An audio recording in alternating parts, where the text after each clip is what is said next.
Okay, so I'm gonna be loading my Canon AE1 SLR camera. Right now it has no film.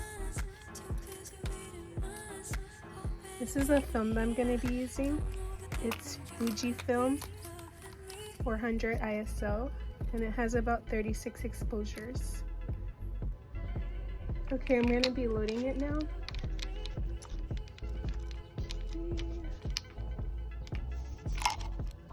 Okay, it's now loaded.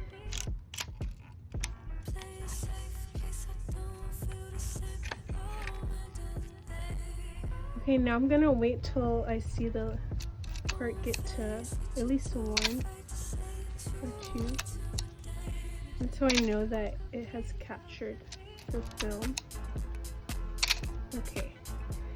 Okay, I have loaded my Canon AE1. Now it's time to start shooting.